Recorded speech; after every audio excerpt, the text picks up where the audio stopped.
Y eso también lo diría un consejo para las personas que quieran emprender, que realmente busquen dedicación a la hora de buscar socios y gente que realmente va a apostar por la empresa.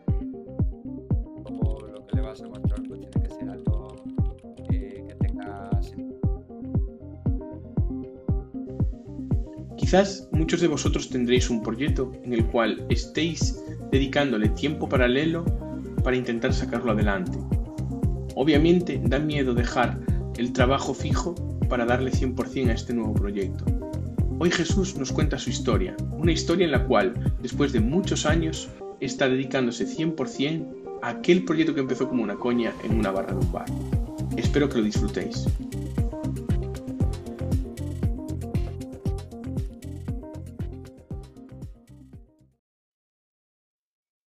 Hola, muy buenos días, buenas tardes o buenas noches. Bienvenidos a un nuevo capítulo del podcast de Somos Blaine. Hoy tenemos a un invitado que nos va a contar su historia de su proyecto y cómo pasar de un side project a poder currar el día a día. Muy buenas, Jesús, ¿qué tal estás? Muy bien, Fernando, ¿qué tal todo? Muy bien, por aquí estamos. La verdad que muchísimas gracias por tu tiempo para este lío en el que te he metido. Pero bueno, creo que tienes una historia muy interesante en la cual está guay que nuestros espectadores puedan conocer. Pues nada, Jesús, a mí me gusta. Gracias a ti por la invitación, te iba a decir. Y bueno, interesante la historia. No sé si será interesante, pero sí que es probable que mucha gente que está empezando ahora a emprender con esas ideas que muchas veces se nos vienen a la cabeza o ese cambio de vida que queremos hacer, pues les resulta más que motivador a lo mejor una guía de alguien que ya ha pasado por ese camino pedregoso y que le pueda ayudar en el futuro. Totalmente, la verdad es que es un poco la idea con la que hemos creado el podcast y bueno, toda ayuda, creo que hasta que lo vives no lo sabes, pero cualquier ayuda o cualquier cartel que te indique que vas por un camino que a lo mejor acaba en un precipicio, pues puede ser interesante.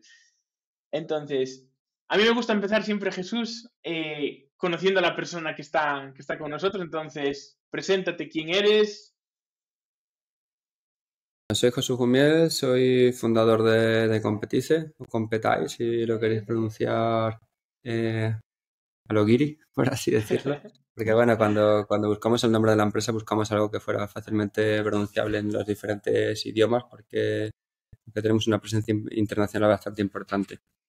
Entonces, ¿quién soy yo? Pues soy un ingeniero software, un desarrollador que tras pasar media vida dedicada programando software comerciales para multinacionales, pues decidió dejarlo todo para emprender en sus dos pasiones. Mis dos pasiones siempre han sido el deporte y la tecnología. Entonces, bueno, la posibilidad de ganarme la vida o hacer algo en la que tratara ambas cosas me motivaba mucho. Como digo, después de finalizar la carrera, pues empecé a trabajar en multinacionales del sector IT, sobre todo en telecos y en empresas de multimedia, y ahí estuve trabajando pues alrededor de unos 12 años hasta que pues eso, decidí un poco hacer un cambio brusco de vida y pasarme al lado del emprendimiento. Genial. Después vamos a ir un poco poco a poco a ese cambio de vida, ¿no? Pero me gustaría que describieses tu proyecto para que todo el mundo lo conozca y que ya de base sepamos con quién estamos hablando. Sí, pues nosotros somos Competice, como digo, podéis encontrarnos en competice.com, perdón, competize.com, y nosotros al final somos una empresa que se dedica a la digitalización del sector deportivo. Proporcionamos tecnología profesional para cualquiera que organiza una competición deportiva, una persona de entidad, pues puede hacerlo de una manera profesional a un precio aficionado.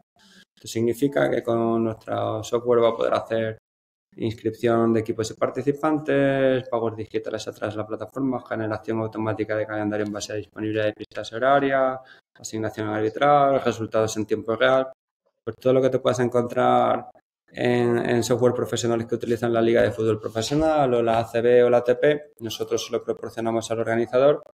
Y luego, desde el punto de vista del usuario final, del deportista o del fan, pues pueden visualizar toda esta información en tiempo real, igual como si estuvieran siguiendo cualquier aplicación profesional como Bisoccer o cualquier periódico deportivo como el Ojo del Marca. Al final, al organizador le ahorramos tiempo y dinero, y al participante o el deportista pues le hacemos seguir, sentirse un profesional y poder tener acceso a toda esa información de una manera atractiva bueno, y moderna, ¿no? Como las plataformas a lo mejor de 10 años son muchas que siguen utilizando algunas federaciones, etcétera. Trabajamos con todo tipo de usuarios, desde pequeñas ligas de barrio que nos utilizan para organizar su competición, hasta federaciones regionales e internacionales, diputaciones, ayuntamientos, grandes agencias de marketing, muchos torneos de estos de cantera, típicos que juegan Real Madrid y Barcelona en Semana Santa, Navidad, etcétera, Sí. o incluso fundaciones de equipos profesionales como puede ser la del Real Madrid y la del... Un popurrí de todo. ¿Y qué tipo de deportes cubrís? Ahora mismo estamos en 40 deportes. La verdad es que para nosotros es muy sencillo agregar nuevos deportes y lo solemos hacer habitualmente. Simplemente necesitamos que algún organizador tenga la necesidad. Y desde bueno, lo básico, ¿no? Lo típico, fútbol, baloncesto, pádel, tenis, etcétera. Pero tenemos, por ejemplo, canoa y polo, porque una federación danesa nos lo solicitó. Tenemos Dragon Boat porque nos utilizaron aquí. No sé, se me ocurren ahí deportes. Bueno, bolos, también teníamos algún cliente en las islas inglesas utilizándolo. No sé, un popurrí de lo que te puedas imaginar, la verdad. Vale. Y entonces, por entender bien quién es el cliente, ¿no? Es decir, si yo, por ejemplo, como empresa, ¿no? Quiero montar una liga de pádel, ¿no? Con mis empleados, podría hacerlo con vosotros. Sí, de hecho, una tipología también bastante habitual de clientes son agencias que ofrecen servicios de bienestar a empresas que nos contratan para hacer esa digitalización de ese servicio de bienestar. Es decir, ellos le hacen la implementación física, pues lo típico, contratan los campos, ponen a los monitores, mueven a la gente, pero luego toda esa inscripción de participantes, esa asignación de calendarios, esa actualización de resultados, pues lo hacen con nuestra plataforma. Vale, y cómo, porque bueno, al final es como un gran pastel de diferentes cosas, ¿no? Es decir, has hablado de federaciones, de tal. ¿Cómo se separa un poquito entre empresas, federaciones o pequeños Sí. tal? Nosotros tenemos dos modelos de negocio. Uno es la plataforma pública de Competice. La puedes ver en competice.com, descargar nuestras aplicaciones móviles para Android y para iOS en cualquiera de los markets. Y aquí pues normalmente está cualquier persona o entidad que no tiene una necesidad de marca importante, una necesidad de marca o de privacidad, llámalo X, ¿no? Es el ejemplo de como tener una página web en Facebook, pues tendrías tu torneo gestionado dentro de Competice. Con nuestro branding, con nuestros colores, puedes hacer toda la gestión, y a nivel tecnológico, pues la herramienta puede llegar al nivel que tú necesites. Dependiendo de lo chiquitito que seas, puedes utilizarla gratuitamente, o tenemos una versión freemium, pero si eres una empresa que tiene pues, unos requerimientos de número de competiciones activas y de funcionalidades, empiezas a pagar unas cuotas de suscripción mensuales o anuales que van pues dependiendo de tu tamaño, pero vamos, empiecen en algo tan pequeñito como los 14 euros mensuales. Y luego tenemos un modelo en el que hay empresas con ciertas necesidades de branding o de privacidad o de seguridad que quieren utilizar nuestra tecnología, pero no lo pueden hacer sobre nuestra marca. Entonces a ellos le montamos lo que llamamos una marca blanca, que básicamente es hacer un paquetito con nuestra tecnología, ponérselo en una instalación personalizada con una base de datos privada, aplicarla a su branding, montarla en su dominio y la utilizan de manera transparente al usuario final. Lo único que aparece es un Power BI Competice abajo en el footer. Por lo demás es como si fuera una plataforma montada para ellos. Entonces, pues imagínate eso, pues a lo mejor una multinacional que quiere contratar los servicios de gestión de competiciones para el bienestar de sus empleados, lo más normal es que nos contrate a través de una marca blanca, porque lo que quiere es que aparezca su logo, sus colores, etcétera. Un ayuntamiento pequeño o una liga de barrio, pues probablemente con la plataforma de Competice va más que servido. Pero te digo que incluso tenemos federaciones regionales, pues muchos torneos internacionales, etcétera, utilizando Competice estándar. Entonces, ¿y qué porcentaje es Competice marca blanca versus Competice?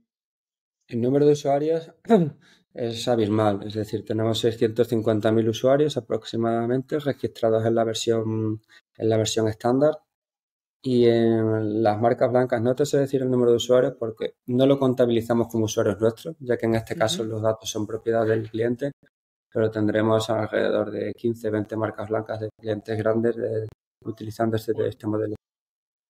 Caramba, vale. Joder. Vale, ¿y esto cómo nace? ¿Cuándo nace? ¿Y por Pues qué esto nace? nace, sí, ¿Por bueno, qué? Porque el te gustaba el porqué, deporte, pero ¿cuándo? ¿Y cómo? a ver, yo he jugado a fútbol toda mi vida, niveles, ¿no? Universidad, federado, ligas privadas, ligas públicas, de diferentes ciudades o países y siempre había encontrado la misma problemática, que es que la información nunca está actualizada, es difícil acceder a ella y es bastante caótica.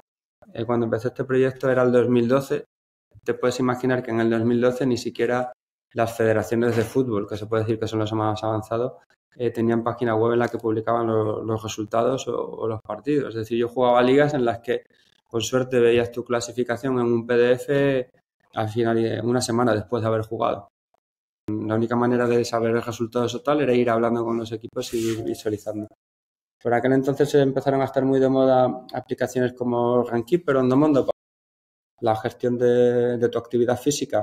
Actividad física pues orientada a eso, a distancia que recorres o a geolocalización. Pero no había nada en deporte grupal. Deporte grupal como puede ser pues eso, fútbol, baloncesto, etcétera. Entonces aquí pues la idea surgió como surgen las mejores ideas. En un bar, hablando con un amigo que es quien empezó conmigo el proyecto inicialmente.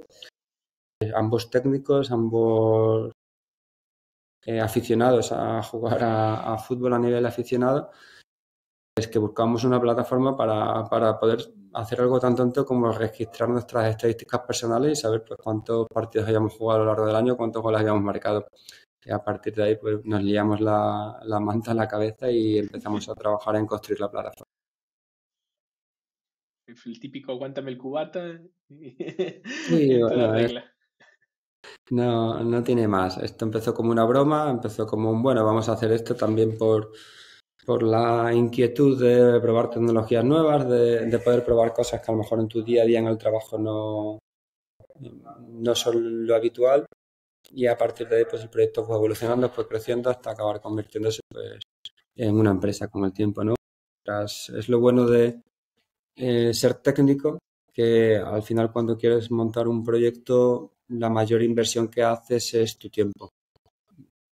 Al final tu tiempo vale mucho dinero, ¿no? Porque son perfiles altamente cualificados. Pero es relativamente sencillo poder montar un proyecto de la nada, con inversión un poco de ganas y quitándote calidad de vida, evidentemente, para dedicarla a ello. Tal cual. Vale, creáis eso, porque somos técnicos, lo podemos hacer fácilmente, pero ¿cómo convertimos, es decir, cómo llegamos a 650.000 usuarios? Es decir, 2012, Sí. estamos en 2024, ¿cómo es ese? Al final es un proceso lento y un proceso evolutivo. Como te digo, esto al final, desde el 2012 al 2017, era un side project. Bueno, algo que hacía por amor al ocio, por ver cómo funcionaba y cómo iba evolucionando. Entonces, durante esos procesos míos, fíjate, del 2012 al 2017 yo he vivido en 3 países distintos, he vivido en 5 ciudades, entonces vas cogiendo un poquito de acá de allá lo que más te va interesando.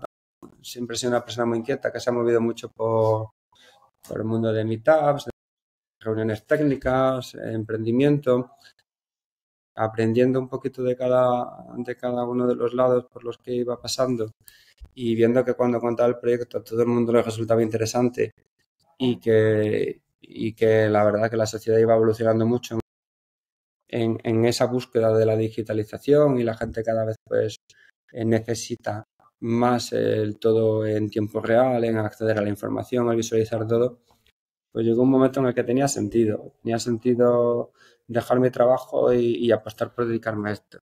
También te digo, al menos en mi caso, y yo creo que en la mayoría de los casos de las personas con las que he hablado, siempre hay un componente personal muy importante. Componente personal importante, en mi caso era 2017, bueno, 2016 estaba viviendo en Inglaterra, ya me quería volver a España por motivo personal, porque mi pareja ya estaba aquí y me planteaba pues con esa posibilidad que me da el haber trabajado durante 12 años para multinacionales, pues tomarme un año sabático, como estoy un poco loco, en lugar de a descansar para emprender, ¿no? Entonces, ahí era un poco donde nació esa idea de me voy a dedicar a full time. Al final se me retrasó un poco la cosa porque me ofrecieron en mi trabajo actual irme a Lisboa a vivir otro año en Portugal. Entonces, bueno, lo aproveché, viví otro año en Portugal y al final de 2017 sí que ya dije, bueno, hasta aquí hemos llegado y ya o lo hago ahora o no lo hago nunca. Bueno, lo dejé todo y nada, a emprender. Perfecto. ¿Y cómo es ese cambio de chip de, joder, tengo algo tecnológico súper guay, pero ahora lo que me va a es decir, pero tengo financiación por otro lado, que es mi trabajo día a día, pero ahora lo que tengo que hacer es vender esto si quiero volver a tener ingresos por mi cuenta? ¿Cómo hiciste eso? Es decir, porque muchas veces yo tengo amigos, ¿no? Con side project de la leche, que le preguntas en plan, guau, ¿y cuántos clientes estás?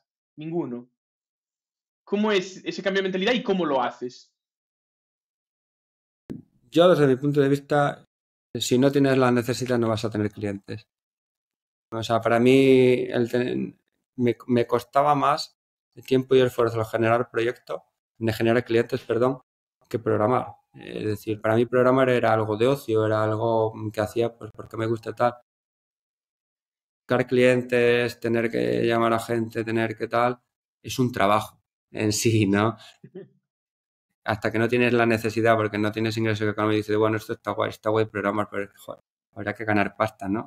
Entonces, para mí, el cambio de paradigma de un side project a un proyecto real es que tengas la necesidad de monetizar. O no te voy a decir que aquí esto, la magia es que hagas X o Y, es que cuando tienes la necesidad, te vas a buscar las vueltas, porque si ves que no es posible, vas a dejar el proyecto y vas a volver a trabajar o vas a buscar otra alternativa. En nuestro caso, hasta el 2017 absolutamente toda la plataforma era gratis y no había intención ni planificación de cobrar por nada. En el 2017, cuando esto ya comenzó a ser una intención de un proyecto real, lo primero que hicimos fue darle una vuelta al modelo de negocio para ver cómo podíamos ganar dinero y aquí es donde cambiamos un poco el enfoque de la plataforma para llegar a acabar cobrando a los organizadores de competiciones, que es lo que hacemos ahora, no al usuario final.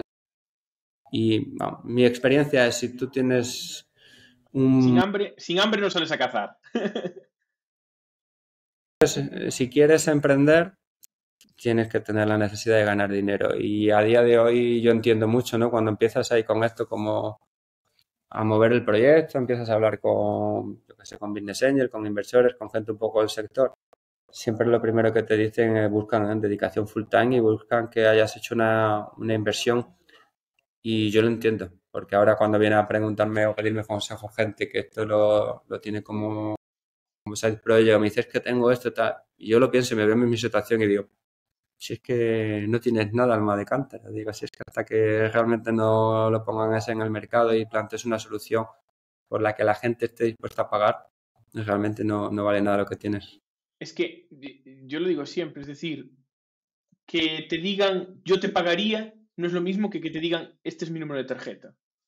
Sí. Además que el que te digan yo te pagaría implica que yo te pagaría cuánto. Tú estableces un precio, tú dices yo te vendo esta GIF, yo qué sé, 100 euros. Vale. Pero es que tú no te das cuenta de lo que estás invirtiendo tú por obtener esos 100 euros hasta que realmente el cliente te los ha pagado. Porque cuando ese cliente te paga 100 euros es cuando dice, hostia, yo he pagado 100 euros. Ah, pues esto que me decía que quería, no, hombre, yo quiero esto, pero quiero y esto y esto y esto. Y te va a empezar a demandar. Y al final la cantidad de cosas que te va a demandar probablemente hagan que los 100 euros que te ha pagado te dan para comprar chicles. Es decir, esos 100 euros realmente no te cubren nada. Y ahí es cuando te vas a dar el golpe con la realidad de decir, es que yo estoy cobrando por un producto que cuesta muchísimo más. Y aquí solamente tienes dos soluciones, o abaratas costes o generas un volumen tan inmenso eh, que realmente el proyecto se paga. Sí, tal cual, tal cual. Vale, y estamos en ese momento, ¿no? De, imagínate, esa persona que me contabas antes que te viene y te enseña a sufrir, tengo esto, tal cual, te dice, vale, Jesús, voy a dar el salto. ¿Tú qué le dirías antes de dar el salto? ¿Estás seguro? No, a ver, es un cambio de vida muy difícil. Yo, la gente que dice, guau, qué bien se vive de emprendedor, etcétera, el que vive de emprendedor probablemente no es emprendedor, es un postureo, es un posturita o es postureo. El emprendedor es echar muchas, muchas, muchas horas cobrando poco dinero durante mucho tiempo. Si cobra, o sea, eso es el emprendedor de barrio, el emprendedor de calle. Evidentemente no es lo mismo un emprendedor que nace con unas posibilidades económicas, con una red de contactos, que tienes muchísima inversión de inicio y tienes tal, pero bueno, el trabajo no te lo va a quitar nadie. Si no lo haces tú será porque contratas a gente, pero bueno, emprender es una carrera de fondo, diría yo. Para una persona normal, es decir, que no tiene pues esa posibilidad de, como yo qué sé, de emprender desde la barrera, ¿no? Que yo tengo la idea que otros hagan mi proyecto, yo te diría que tienes que estar en una situación personal en la que te permita poner toda la carne en el asador, tanto a nivel de tiempo como de recursos económicos en el proyecto. Yo ahora lo veo con un poco con, ahora mirando el pasado, ¿no? Con perspectiva. Y yo diría que para mí emprender tiene que ser una persona que ya ha generado o ha vivido lo suficiente como para poder permitirse el estar un periodo determinado de tiempo sin trabajar, o ser alguien que acaba de terminar sus estudios o acaba de terminar su carrera o tiene unas necesidades económicas vitales tan pequeñas que se pueda permitir, bueno, pues eso, seguir viviendo con los padres o seguir con un trabajo bueno, pues un trabajo a media jornada o algo que te permita mantener un poquito unos recursos, pero está claro que necesitas tiempo y dinero. Y yo creo que las dos situaciones que he comentado son las únicas que se me vienen a la cabeza fuera de gente, bueno, porque tiene a lo mejor una familia o un nivel económico que se puede permitir, pues nada, emprender como hobby, no porque tenga necesidad de ganar dinero. No, tal cual. Y para estas segunda personas, es decir, muchas veces se dice tener tu proyecto, ser dueño de tu vida, de tu libertad. ¿Tú consideras que eres más libre que cuando trabajabas por cuenta ajena, por ejemplo? No soy más libre, soy más flexible, eso sí que es cierto. Es decir, no soy más libre porque ahora me voy de vacaciones y tengo que ir con el ordenador. Y puede pasar cualquier cosa y un cliente te va a llamar. Y si trabajas a nivel internacional como hacemos nosotros, no hay horario. Cuando acaba la jornada laboral en España, empieza la de Latinoamérica. Nosotros nos dedicamos a deporte. La mayoría de competiciones deportivas son fin de semana. Total. Semana Santa, son verano. Es decir, más libre no soy. Sí que es cierto que soy más flexible a la hora de decir, pues hoy necesito a la una ir al colegio porque tengo una reunión del niño. O necesito ahora quedarme en casa porque tengo que, yo qué sé, hacer cualquier historia. Eres más flexible porque tú eres capaz de gestionar tu jornada laboral como necesites. ¿Por qué? Porque puedes hacer el trabajo por la noche, porque puedes hacer tal. Puedes dedicar esas horas eh, en horarios no de oficina, por así decirlo, o no regulares, pero no eres más libre porque la empresa depende de ti. Sobre todo empresas pequeñas como la nuestra, que estamos ahora mismo 6 personas, el fundador a día de hoy sigue siendo, y es la gran desgracia, ¿no? Y nuestro gran reto, por lo menos en mi caso, el fundador es un gran cuello de botella por el que pasa casi todo.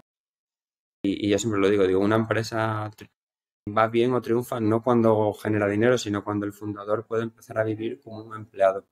Y ese realmente es mi objetivo. Tal cual. ¿Y en cuántos países estáis? Porque comentas de LATAM y tal. La verdad es que en la versión de competición estándar tenemos usuarios registrados de más de 100 países o de todas las partes del mundo. Sí que es cierto, bueno, la plataforma está en inglés, en castellano y en portugués, entonces cubres prácticamente eh, todos los idiomas pues importantes, por así decirlo, cuando te quedas fuera China o etcétera.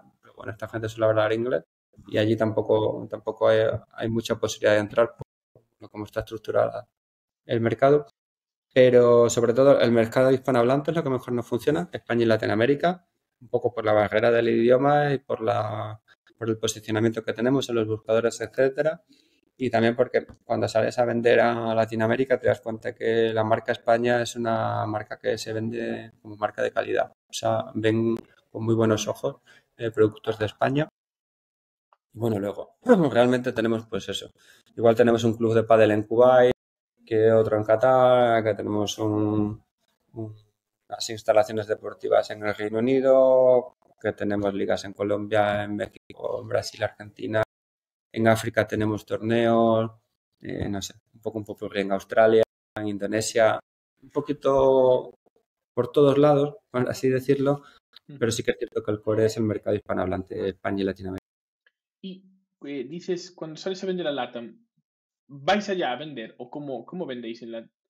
Cuando yo digo vais a vender a LATAM, quiero decir cuando tratas con clientes de Latinoamérica. En la mayoría de los casos nosotros no hacemos venta activa, hacemos venta reactiva, es decir, un cliente contacta con nosotros, ha llegado a nuestra plataforma, quiere utilizarnos, etcétera, y te solicita una reunión o te pide información o directamente nos ha contratado en el SaaS y tiene alguna duda.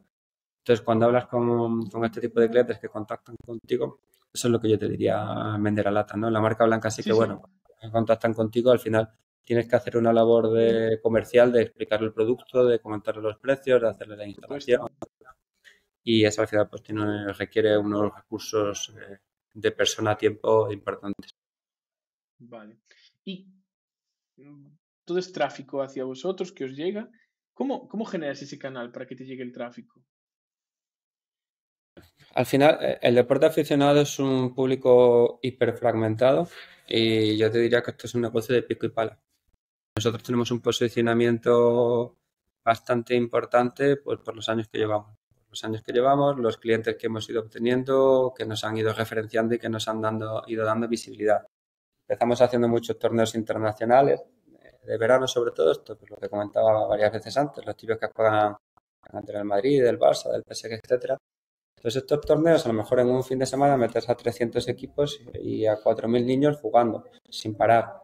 La mayoría de participantes de esos torneos, ya sean los entrenadores, ya sean los niños, ya sean los padres, ya sean los visitantes, es muy probable que ellos a su vez o organicen o participen o tal en otros torneos. Entonces ahí se ha ido cogiendo mucho el boca a boca de, bueno, pues la plataforma más conocida en España para esa gestión de este tipo de eventos. Es súper probable también que un entrenador de un equipo luego a su vez sea un profesor de educación física o sea un entrenador en otro equipo o sea árbitro en una liga de tal o técnico deportivo en un ayuntamiento, porque al final el negocio del deporte aficionado, la mayoría de las personas lo hacen de manera no profesional o lo hacen muchas veces como part-time o tienen varios proyectos. Entonces ahí hemos ido creciendo mucho por el boca a boca, posicionamiento web y en los markets, al generar tanto tráfico durante este tipo de eventos, pues al final posicionamos muy bien y salimos en los buscadores cuando se buscan pues ciertas palabras clave.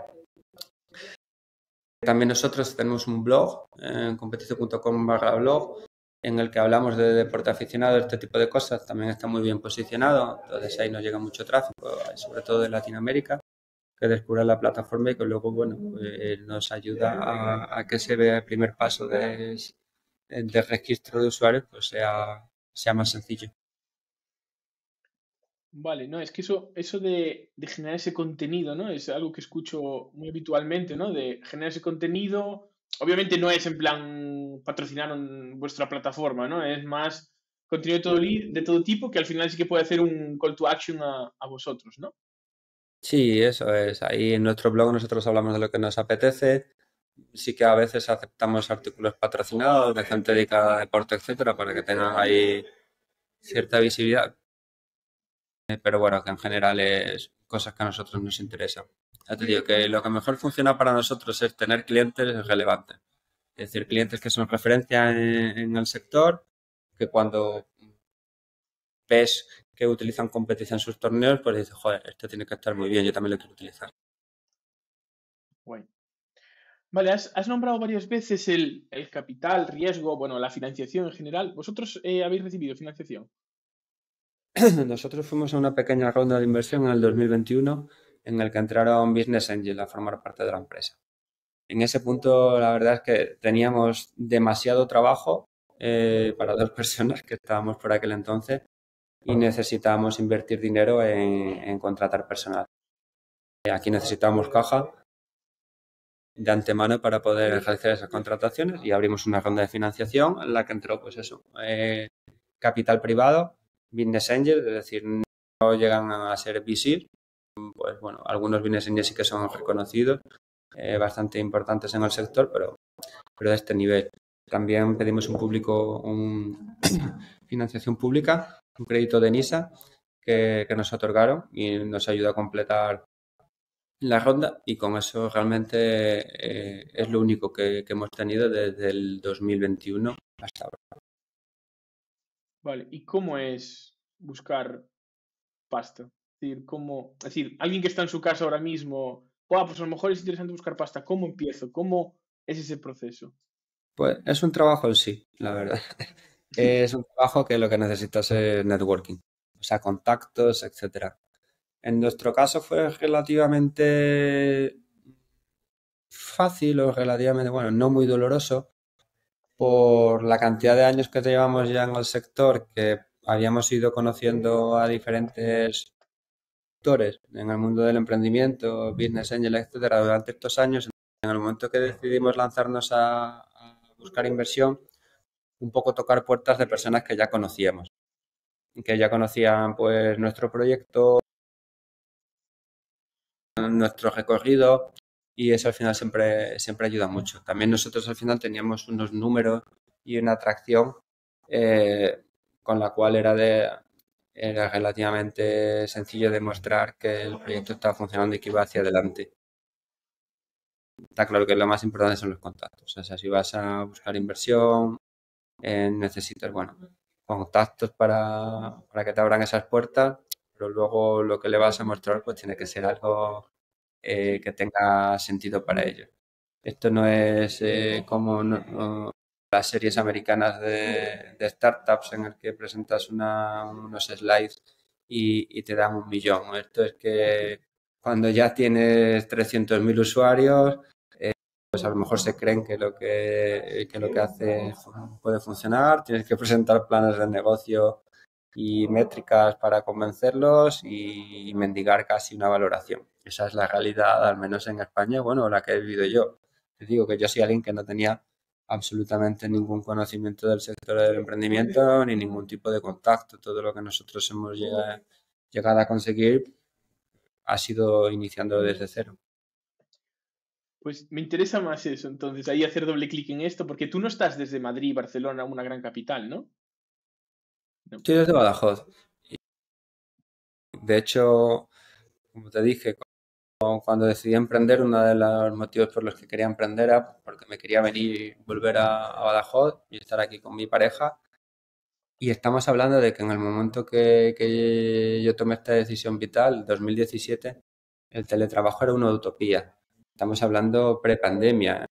No estamos hablando ahora cuando me llegan empresas como las que me contrataban a mí por tener que ir 5 días a la semana y una oficina en Londres Central y por hacer mi trabajo. Ahora ese tipo de empresas me contactan para intentar contratarme de manera remota. O sea, te puedes imaginar, yo siempre digo, yo siempre he sido el más tonto, porque cuando no existía teletrabajo, yo trabajaba para multinacionales en las que tenía que vivir en Madrid, en Londres o en Lisboa para poder realizar mi trabajo y ahora que estoy en Badajoz, el problema que tengo yo es que trabajo remoto está tan extendido, cuando intento contratar a alguien tengo que competir con esas multinacionales que desde Londres, desde Madrid o desde Barcelona pagan mucho dinero por contratar a los perfiles que yo intento contratar. Es decir, cuando yo era empleado, para ganar Vas al revés. tenía que gastar mucho y ahora que soy empresario, para contratar incluso a local, tienes que pagar mucho. hablando mal y pronto, es una putada. ¿Y cómo desde Badajoz haces ese networking para levantar capital? Es decir, has empezado desde cero, ¿cómo lo consigues? ¿A Un dónde poco igual. vas? Tú ten en cuenta, yo te digo desde Badajoz, pero yo he vivido fuera de Badajoz 18 años, es decir, he vivido en Madrid 6 años, he vivido en Londres 3 años, he pasado por Barcelona, por Granada, he pasado por Lisboa. Al final, todo ese recorrido vas haciendo unos contactos que te sirven a lo largo de tu vida, ¿no? Es importante ir nutriendo tu red de contactos, incluso cuando eres un desarrollador pela y mondá, si en el futuro deseas emprender. También es cierto que Badajoz, Extremadura a día de hoy, lo bueno que tiene, y de hecho por eso nosotros, mi socia es de Barcelona, mi socia vive en Barcelona, de hecho nosotros tenemos oficina en Badajoz y Barcelona, siempre cuento Badajoz porque realmente aquí es donde está establecida la empresa, o sea, tenemos aquí sede fiscal, tenemos aquí todo, ¿no? Barcelona es como una oficina piloto, así. Pero cuando decidimos dónde montar la empresa a nivel legal, porque bueno, la empresa inicialmente la monté en el Reino Unido cuando viví allí, luego ya la moví a España cuando me volví. Cuando decidimos dónde montarla, la apuesta fue montarla en Extremadura porque yo prefería ser cabeza de ratón que cola de león. Es decir, en Madrid, en Barcelona, en Londres, miles de startups de una calidad abismal que están levantando pasos, están compitiendo por un pedazo del pastel. En Extremadura, al final, lo bueno que tiene es que los que somos nos conocemos. Es decir, sí que la verdad es que el emprendimiento aquí ha evolucionado mucho en los 7 años que llevo yo de vuelta. Yo lo noto una barbaridad, pero aquí tú necesitas financiación pública, necesitas hablar con, yo qué sé, con las entidades que te pueden ayudar de contratación para tema tal, sabes específicamente a qué número de teléfono llamar, sabes a qué puerta tocar, sabes que te van a recibir y te van a ayudar, porque somos pequeñitos, somos pocos y al final interesa que la comunidad crezca y que haya un ecosistema interesante. Entonces eso ha sido una gran ayuda. Realmente yo creo que no estaríamos donde estamos hoy en día si no hubiéramos montado la empresa en Extremadura. Bajo. Es algo que a día de hoy tengo bastante claro. Genial. Comentas que la empresa ya la montaste estando en Londres. ¿La montaste aún siendo side project? Bueno, porque no facturabas aún en ese momento. ¿Recomiendas a la gente montar SL para su side project? En España no. En España no porque cuesta dinero. Es decir, en España para montar una SL tienes que poner 3.000 euros de capital sobre la mesa, Y pagar el notario y el... pagar el notario y, que es lo peor, con muchísima diferencia, que tienes que tener un administrador de la SL. que tiene que pagar la cuota de autónomo. Pone que tú vas a tener que da una persona da de alta como autónomo societario, que ni siquiera es un autónomo normal que puede estar a beneficios fiscales que ahora hay para autónomos, etcétera. Por lo menos cuando yo comencé Sí, sí. y me podía acoger al tema de la cuota plana de autónomo del primer año, los autónomos societarios estaban fuera de esa posibilidad. No sé si habrá cambiado la ley, pero yo nunca he podido utilizar esa cuota de autónomo, esa cuota plana como autónomo societario. Lo que te supone es que vas a estar palmando 300 euros, 300 y pico euros todos los meses solamente por respirar, por tener una empresa abierta sin facturar un duro. ¿Qué ocurre en Inglaterra? En Inglaterra lo que me costaba a mí tener una SL abierta era 13,95 libras al año. Entonces la diferencia Cambia la cosa.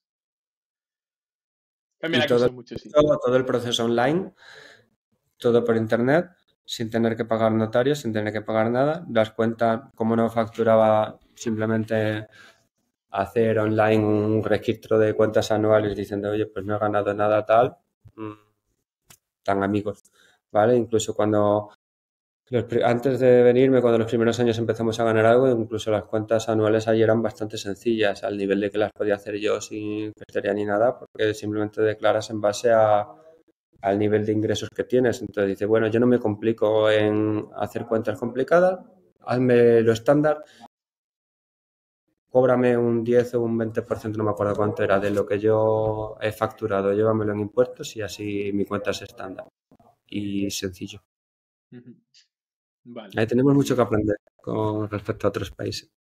Sobre todo la facilidad para, bueno, en ese momento inicial, ¿no? Es decir, cuando ya tienes, pues a lo mejor sí que tiene sentido todo eso, pero cuando no, pues... A ver, Me decía una vez una asesora, pero entonces ¿para qué montas un negocio si no tienes facturación? Hostia, porque si no monto el negocio nunca voy a tener facturación. Y si tengo facturación, es decir, es una pescadilla que se muerde el rabo.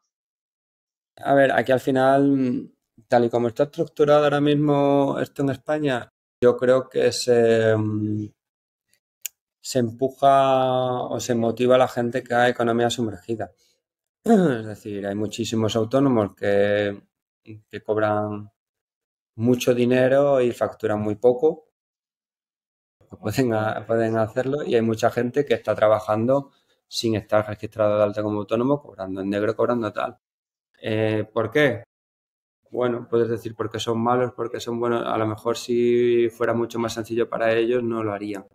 Yo no me pongo en la piel de nadie, pero viendo el- lo que te digo, que por respirar aquí en España para montar una empresa ya tienes que estar pagando una cuota de autónomo, aún sin trabajar en la empresa y aún sin facturar, solamente por la posibilidad de tener un número de identificación al que si alguna vez te llega un cliente se lo des. No, tal cual. Tal cual. Vale, y comentas que tienes un socio. ¿Es el mismo socio que inicial o No, tengo una socia, es mi una socia socia? Clara. No es el mismo socio inicial, el socio inicial que, bueno, de hecho es mi mejor amigo, sigue siéndolo. Cuando ya la empresa empezó a avanzar a un nivel que necesitaba, pues, un nivel de dedicación y de recursos pues bastante importantes y un paso al lado. Y bueno, pues nada, dijo que no lo veía o que no podía en ese momento pues dedicar el tiempo que era necesario. Y en el 2017, cuando empecé un poco a moverme en este mundillo, ¿no?, del emprendimiento para dejar mi trabajo y dedicarme full time, pues conocí a mi socio actual, también un programa de emprendimiento y tal, con un perfil de marketing, me cuadraba mucho para las necesidades que teníamos en la empresa en ese momento, y desde entonces está conmigo, vamos, en competir desde el 2017. ¿Y cómo es el proceso de meter un socio que no es decir, sí que es fundador porque al final es el momento de tal, pero eso que proyecto ya iniciado, aparece alguien, ¿cómo es ese proceso?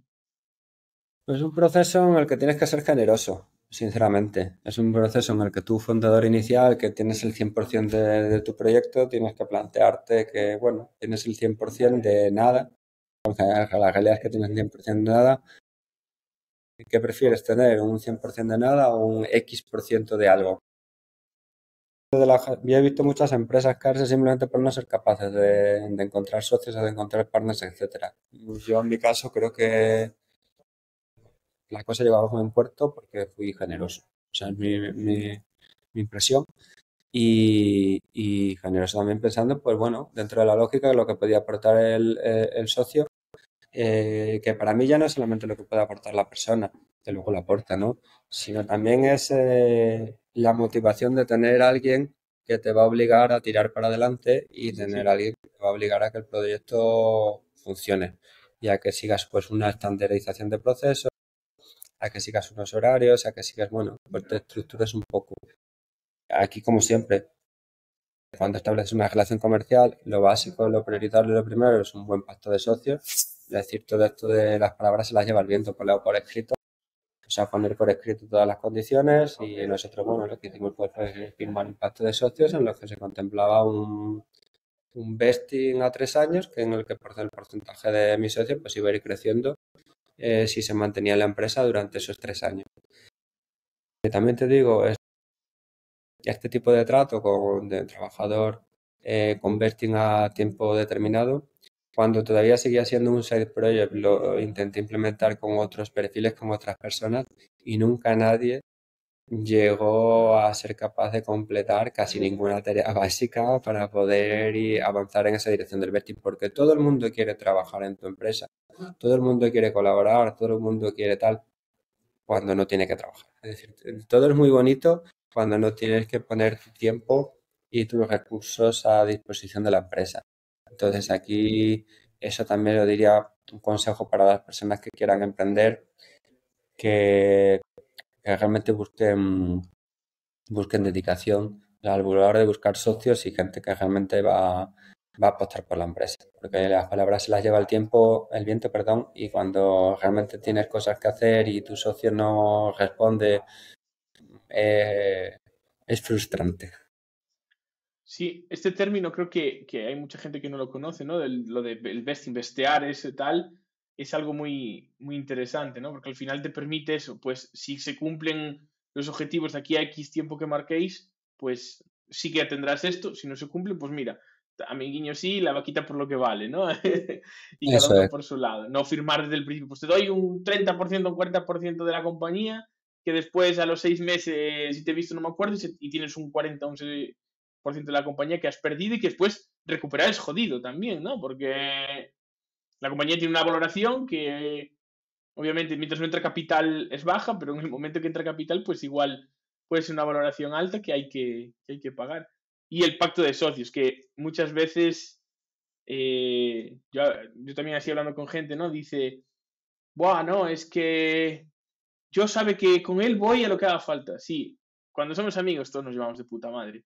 Pero después, cuando no, pues andamos a palos. Y es más sencillo que sigáis siendo amigos si firmáis el pacto de socios. Sí, sí, sí, totalmente, totalmente. Y al final esto es una relación para mucho tiempo, ¿no? Porque o muy mal o muy bien sale la cosa y esto se acaba en poco tiempo, pero la idea es que una empresa dure muchos años, entonces es importante tenerlo todo hablado. Sí, Vale, sí. ¿y a día de hoy sois rentables, Jesús? A ¿O día necesitáis de capital? hoy no somos rentables. O sea, con la cantidad de personas que tenemos ahora contratadas, no. Porque, bueno, es lo que ocurre siempre. Nosotros cada vez que somos rentables, lo que hacemos es crecer en equipo. Ujú. Entonces, al final, nunca acabamos siendo rentables. La idea para este año era intentar llegar al break-even pues, para estar un poco en un término de equilibrio. ¿Qué es lo que ocurre? Pues muchas veces te dan proyectos o tienes proyectos que es de dinero o financiación a largo plazo y para poder llevarlos a cabo tienes que contratar. Entonces, siempre vas un poco, tienes que hacer el gasto primero antes de recibir el ingreso. Entonces muchas veces siempre vamos aportando a futuro.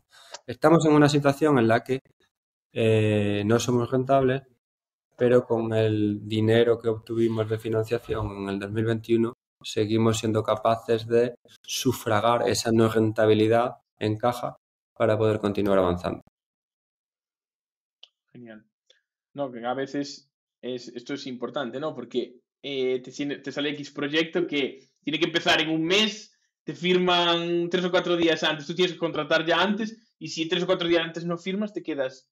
Y te van a pagar Sí, a bueno, mes cuando. vista y claro, necesitan, Sí, a sí, veces son proyectos de larga duración, es complejo. O sea, totalmente. la caja, como suele decir, la mayoría de los proyectos mueren por la caja, por no tener dinero en caja para poder afrontar a los gastos que tienen que hacer para poder generar negocio. No, tal cual. Es que muchas veces hay gente que dice, yo no quiero ir a capital porque es venderle parte de mi empresa al diablo o cosas peores se escuchan, pero a veces es en plan, es necesario para poder crecer al ritmo que quieres crecer, ¿sabes? Es decir, es ideal no tener que solicitar capital. Problema de ricos que hablábamos al principio, ¿no? Claro, es ideal, es complicado. Que lo normal es que tu proyecto, antes de ser capaz de generar unos recursos suficientes, vas a necesitar hacer una inversión importante. Ya te digo, en nuestro caso estuvimos bootstrapeando hasta el 2021, pero es que en aquel momento estábamos dos personas y éramos rentables. Es decir, nosotros con dos personas el proyecto era totalmente rentable, pero no podíamos avanzar, Que- no podíamos aceptar más proyectos porque no nos daban las manos. claro, porque ¿cuál fue el crecimiento no sé cuál es el KPI principal que usas para medir crecimiento pre-financiación, post-financiación? Es decir, 2021, 2024. ¿Cuál? Nosotros la verdad es que no somos una startup guay, es decir, no tenemos el crecimiento del palo de hockey, ¿no? Que de pronto coge, llega un momento y haces así para arriba. nosotros siempre hemos tenido un crecimiento lineal, un crecimiento que va pues como una cuesta, ¿no? Una cuesta hacia arriba, una pendiente, nosotros la vamos subiendo de una manera más o menos lineal. Lo que ocurre es que, claro, que aunque tú crezcas de una manera lineal, crecer de una manera lineal con 100.000 usuarios, 300.000, 300.000, al final llega un momento en el que necesitas más recursos. Porque tú puedes crecer linealmente en número de usuarios, en ingresos, etcétera, pero la cantidad de trabajo que te dan esas personas se va a incrementar. Entonces, necesitas personal, básicamente. Totalmente. Vale. Y este momento en el que nos encontramos ahora mismo de la IA, ¿cómo lo afrontáis? Es decir, ¿es para vosotros un acelerador? ¿No lo notáis? ¿O qué es para vosotros la llegada de la IA? Pues la verdad que yo estoy un poco expectante. O sea, está claro que es un cambio de paradigma, que va a suponer un cambio inmenso en la sociedad. Y yo creo que para las empresas que sean capaces de aplicarlo correctamente puede ser una ayuda muy grande, pues eso, para generación de contenido, para, yo qué sé, en gestión de clientes, programación, en teoría. Yo te digo, yo para programar no, ni lo he usado ni lo veo muy claro, más allá de para hacer pruebas, etcétera.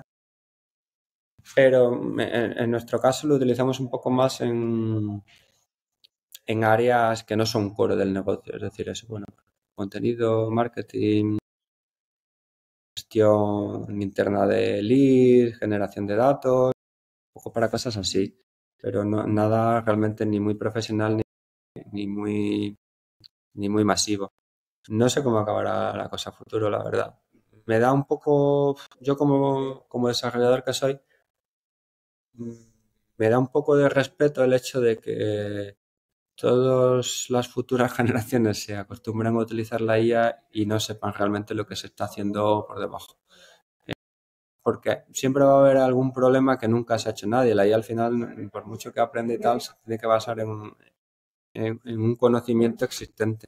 Entonces siempre va a haber un problema que no se ha resuelto y que tiene que hacerse de manera creativa, que probablemente la IA no sea capaz de solucionar. Y si vamos perdiendo esa creatividad de acostumbrarnos o de tener la conciencia de hacer nosotros las cosas, pues luego puede ser un poquito más complicado retomarlo. Pero como te digo, yo creo que todavía estamos en un estado bastante poco maduro como para dar una hipótesis de futuro muy cierta. Desde luego va a cambiar vida, no sé si para bien o para mal, si en algún momento va a explotar y va a volver para atrás, no sé. No estoy muy puesto en el tema ni soy la mejor persona para preguntar sobre ello. Vale, genial. Y si ahora el proyecto deja de funcionar, ¿qué harías? Si ahora, perdona. Si el proyecto dejase de funcionar de golpe, la IA te sustituye o algo te sustituye o deja, de repente se cae toda la cuota de mercado, ¿qué harías? Pues si te digo la verdad, tengo dos ideas, que no sé cuál de las dos haría, depende cómo pillara. Primero, tomarme un tiempo de descanso. ¿Pero esta vez de verdad o o como en el Sería, por así 2017? decirlo. A ver, el problema es que seguramente mi tiempo de descanso en un mes ya estaría hasta las narices y volvería a hacer algo. Pero bueno, por lo menos un mes. Ya te digo, un año sabático yo sé que no sería capaz, pero un mes a lo mejor para leer, para nada, para desconectar un poquito. Pero no sé si intentaría emprender de nuevo o si buscaría trabajo tecnológico para terceros. La verdad, en el momento en el que estoy de mi vida, no sé si me apetecería más entrar en un proyecto en el que pudiera aportar ya o montar algo de cero, porque a ambas cosas le veo sus pros y sus contras. Yo soy una persona muy paciente, montar de cero un proyecto en el que sé que hasta dentro de 1 o 2 años no voy a ver resultados, después de haber estado mucho tiempo en el mío, es lo que me echa un poquito para atrás. Pero por otro lado, bueno, ahora yo creo que con la experiencia que tengo, con lo que conozco el ecosistema, el networking, el sector, etcétera, creo que le haría las cosas mucho mejor y mucho más rápido de las que la hice en el pasado. Bueno, eso es normal, ¿no? Al haber recorrido el camino, como que ya tienes un poco Pero bueno, esa es la teoría. Luego, Sí, bueno, como es, cada nueva empresa es un mundo, ¿no? ¿Y tú cómo defines el éxito de tu proyecto? Es decir, si mañana dices, he tenido éxito con mi proyecto, ¿qué tendría que pasar para definir el éxito? la palabra éxito es muy relativa. Probablemente si tú hablas con un inversor, dice que este proyecto no es un éxito porque no obtiene el rédito económico que él quiere. Para mí el éxito es diferente. Porque yo como persona técnica, ¿no? Yo cuando monté el proyecto lo que quería era montar algo que fuera usado por la gente. Es decir, facilitar la vida de las personas en la medida en que lo pudiera y ahí montar un proyecto en el que realmente tuvieras a la gente utilizándolo y que resultara útil. Entonces, para mí eso es un éxito. Es decir, más allá de que gane mucho o poco dinero, el éxito es que es algo útil y que ya hablas muchas veces, presentas con clientes y te dicen, sí, sí, lo conozco, lo he usado tal y cual. Para mí eso es un éxito.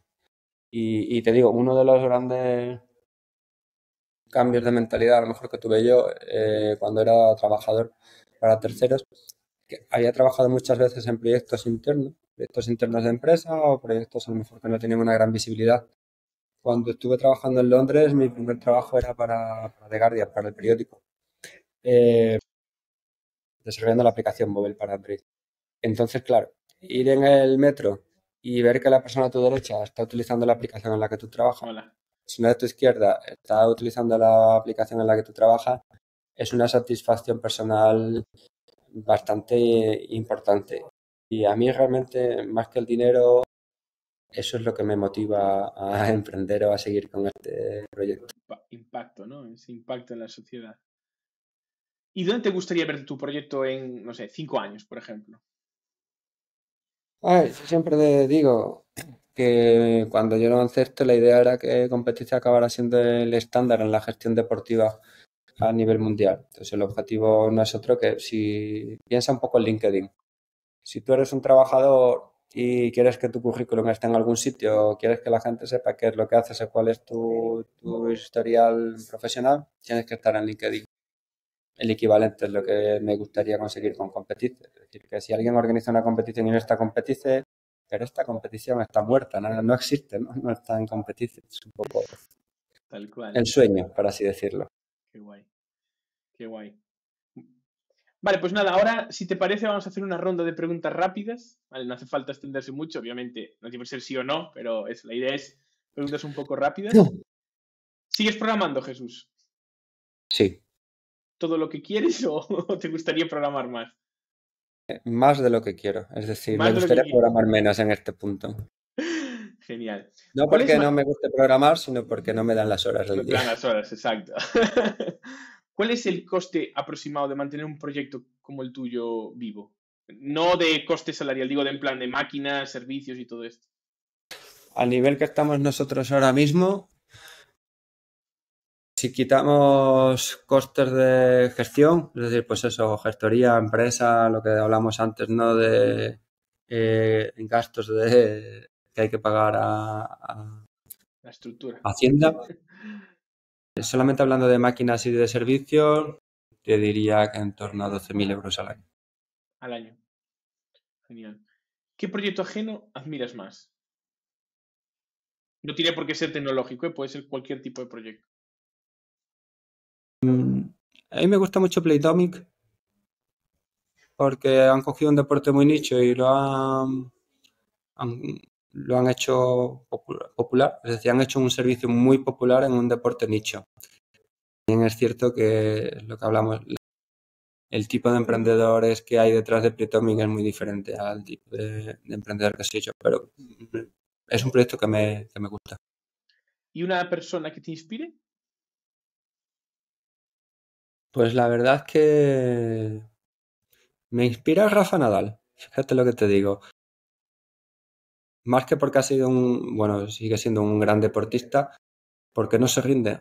Es una persona que yo creo que el 95% de los españoles hemos llegado a la conclusión de que ya no va a poder reeditar sus éxitos, pero sigue intentándolo, porque se quiere despedir, yo creo, con un gran triunfo, ¿no? Y es una persona que a pesar de las dificultades que ha tenido a lo largo de su carrera profesional, ha conseguido ir superándola para llegar a lo más alto, ¿no? Que otro deportista a lo mejor pues hace 5 o 6 años habría dicho, yo me retiro aquí, lo dejo en lo más alto y listo.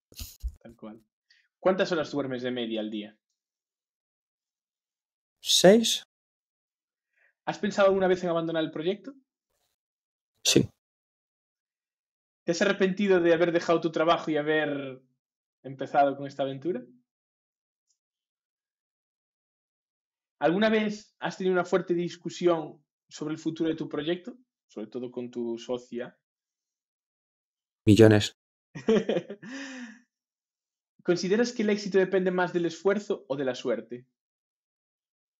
Yo creo que la suerte es el esfuerzo al cuadrado. Yo más que suerte, en muchos casos diría timing.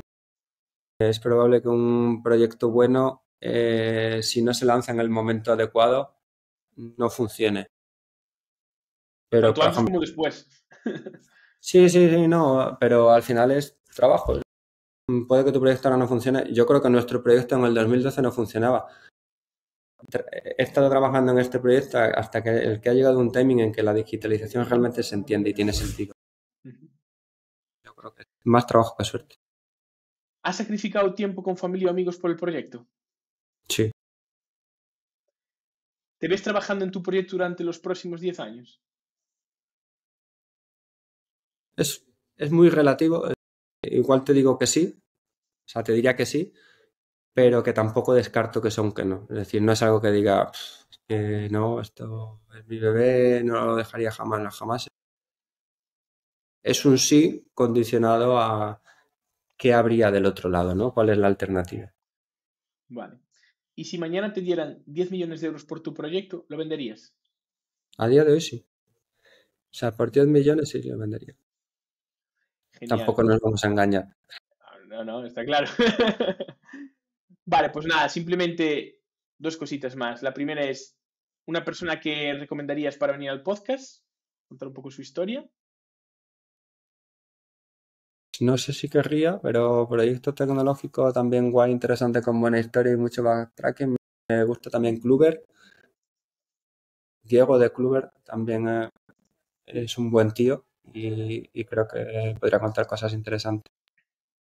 Genial. Y por último, ya para despedirte, ¿dónde te podemos encontrar? Seguro, bueno, luego redes, LinkedIn, Twitter, cualquier cosa, pues podéis encontrarme ahí. Jesús Gumiel o Gegumi es mi nickname en todos lados, entonces si buscáis por ahí Gegumi en cualquier lado, seguramente acabaréis llegando a mí. Genial, pues Jesús, muchísimas gracias por tu tiempo. La verdad es que ha sido muy buena charla, que creo que se han aprendido muchísimas cosas, sobre todo para esa gente que está pensando en dar el paso. Y para los que nos escuchan, nos vemos en el siguiente capítulo. Un saludo y hasta luego. Hasta luego.